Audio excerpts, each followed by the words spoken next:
Hear now, O listener, how the ancient noble city of Ayodhya sank into shadow.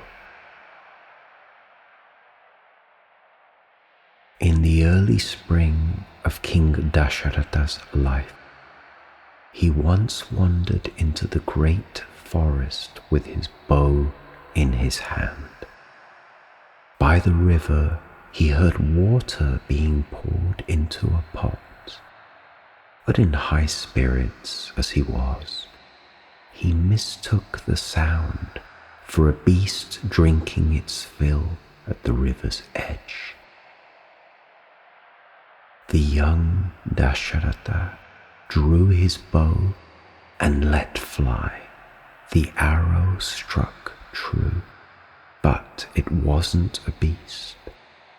It was a boy, a young monk who fell dead at the water's edge. This young monk's parents were blind. When they learned what had happened, they cursed the boy king. As we die from the agony of losing our son, so too will you die from the agony of parting with yours. That was the seed of karma. And as the years passed for King Dasharatha, the seed lay ever dormant. But karma is inescapable. What we do cannot be undone. And a careless act can sometimes shake the foundations of the world. And so the wheel turned and turned, and many years passed.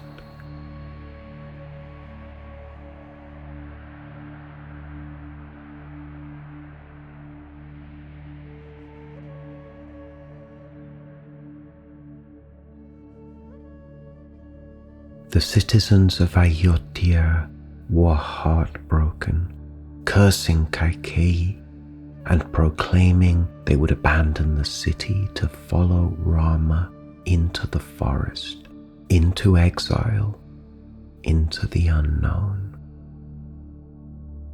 Even the cows turned away from their calves, as though they too could share in the curse.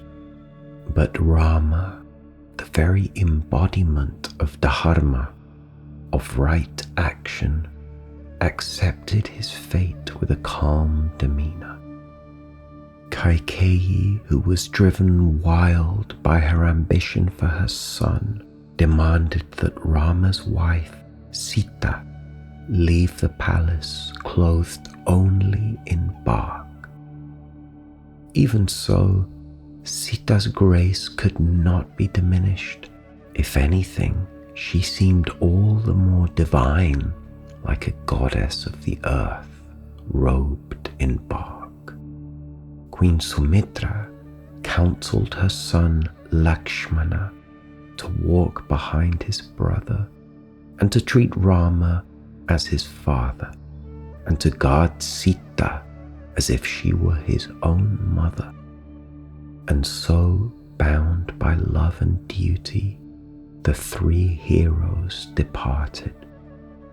The people of Ayodhya clung to them, wailing in grief, with love and abandon filling their eyes to the brim, while King Dasharatha and Kausalya followed behind, utterly spent, utterly broken.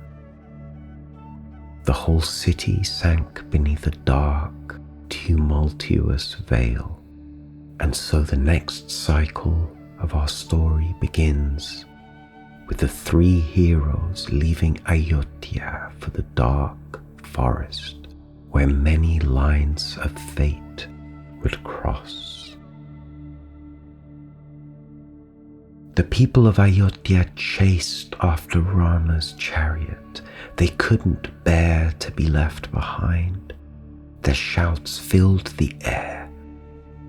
"We will follow you into the forest and let Kaikeyi rule an empty city. Rama tried to persuade them to return, but their love was immovable.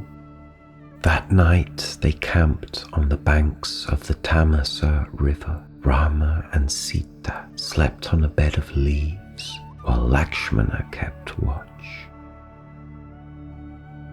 When dawn came, Rama looked upon the sleeping, mourning citizens, and his heart was sore for them.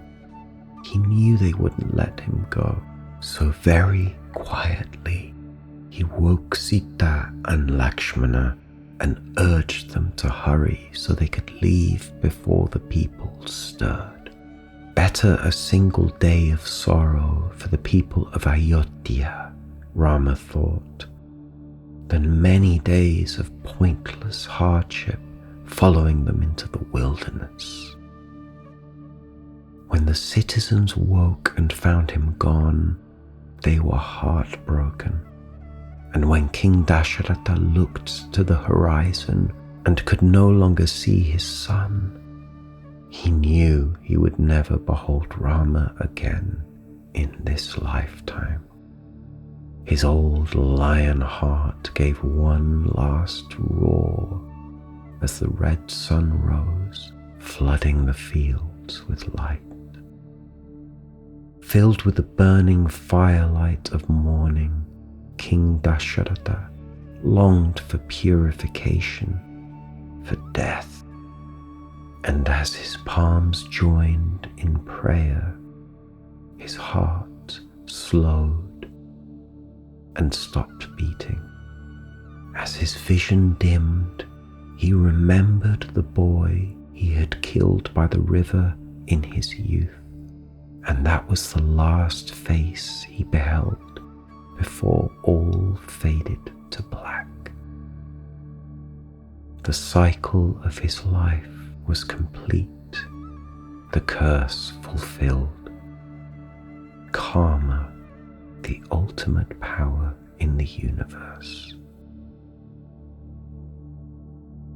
In Ayodhya, the people already in turmoil at the exile of Prince Rama fell into despair at the death of King Dasharatha. Sage Vasishta sent out messengers to bring back Princes Bharata and Shatrughna, Rama's brothers, lest the kingdom fall into total ruin. Entering the city, the princes observed the mourning on every face and were silent. Queen Kaikeyi, so happy at her son's return, told Bharata the story of her cunning, how she had secured the throne for him, expecting his joy and praise. But as he listened to her words, he turned from her in absolute horror. "Mother," he cried out, "what have you done? You've taken away my father, my brother. Did you think I'd be happy to claim a throne won by treachery? Where's the honor in that, mother? How could you do this? The crown belongs to Rama."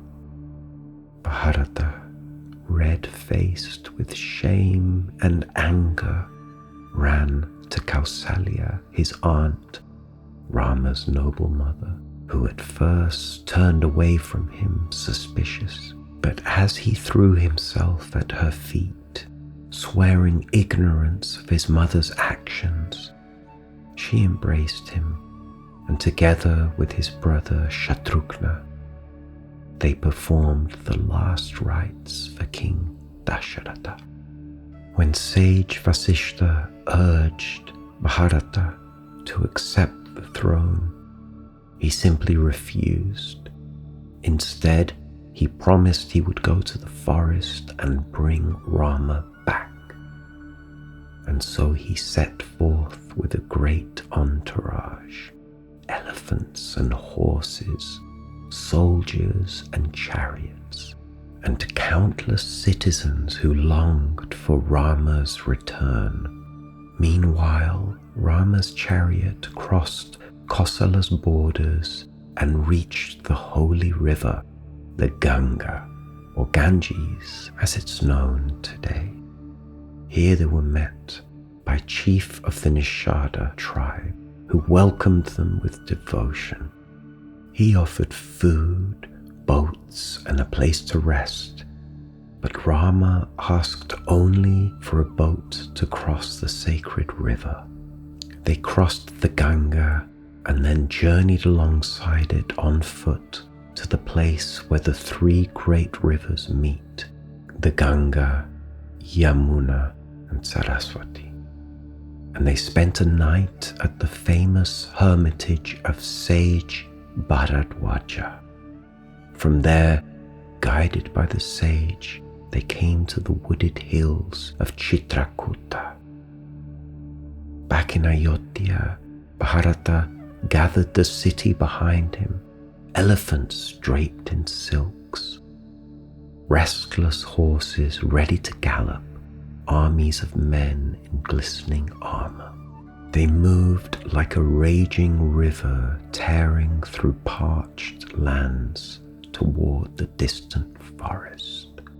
At the Ganga's banks, the Nishada chief barred their way at first, suspecting treachery. But Bharata knelt, eyes moist with humility and love for his brother Rama. So the chief aided their crossing of the great river, and the host passed in silence like a prayer to the gods. From the top of a tall tree, Lakshmana spied the approaching army, elephants, banners, chariots, and his face darkened. His hand gripped his bowstring. "Bharata comes to finish us," he swore. "I will strike him down before he dares to touch you, my brother." But Rama laid a hand upon his arm and stopped his anger. "Brother, don't judge hastily. I know our brother loves us. Let's listen to what he has to say before we loose our arrows." Bharata was a master tracker and soon found Rama, Sita, and Lakshmana, who were arrayed in garments of bark, like wild forest dwellers of that time. Bharata fell to his knees, crying, but Rama pulled him to his feet and held him in a tight, brotherly embrace. They clung to each other, tears falling freely. Rama asked after their father and was struck with grief to hear of his death. Bharata begged Rama to return and take the crown, but he shook his head. "I will keep our father's word, brother, and so must you. You must rule for 14 years until I return if the gods grant it." Bharata begged Rama in every way, even vowing to fast to death.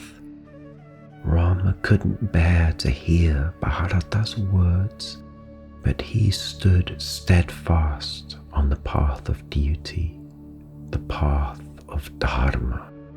Finally, Bharata presented a pair of wooden sandals to Rama, polished and set with a golden crest. "Brother, place your feet upon these sandals," said Bharata. "They, not me, shall sit upon the throne until he return. I'll hold the kingdom in trust for you, for our father's memory.